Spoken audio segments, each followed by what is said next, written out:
Pennsylvania Governor Josh Shapiro laid out his budget proposal for the next fiscal year today in his annual budget address, suggesting the Commonwealth spend more than it ever has before. Fox 43's James Corrigan live at the Capitol to give us the details of what's in the proposed budget and what Senate Republicans are saying about it. James.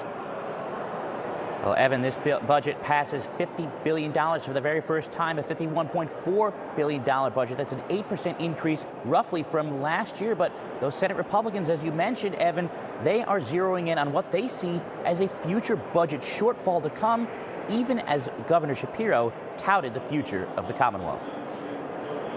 For the third time, Governor Josh Shapiro addressed the legislature to lay out his budget proposal for the new year in a speech with one overarching theme. Today, I can report that Pennsylvania is on the rise. The plan is the first in Shapiro's 3 years to see projected revenues not meet the projected expenditures, using $1.6 billion from the rainy day fund to make up the deficit. The governor proposed new revenue streams, including the long-discussed taxing of skill games and the legalization of recreational marijuana. Letting this business operate in the shadows, it doesn't make sense.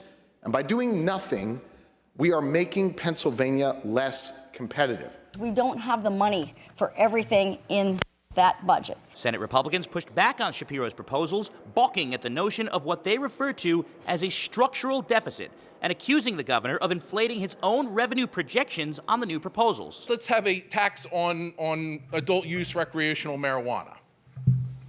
He's doubled the projection on a tax that doesn't exist from last year.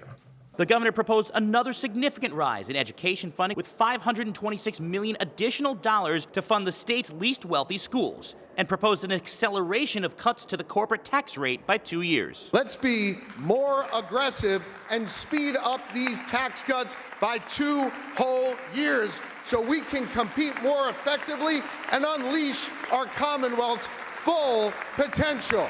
The budget is now set to be negotiated by the governor and Senate Republicans, who say their goal is to prevent a revenue shortfall. For the love of God, work on closing our structural deficit, and we'll work with you on different things. Now, among the proposed spending cuts in this budget is the proposal to close two state correctional institutions. That's already gotten pushed back from the state's Correctional Officer Association, which say that those closures would hurt the communities that those prisons are in, and we don't know which specific prisons they are yet. The negotiations now begin. This budget does have to get done by law on June 30th, although in the last 2 years, it went beyond that deadline.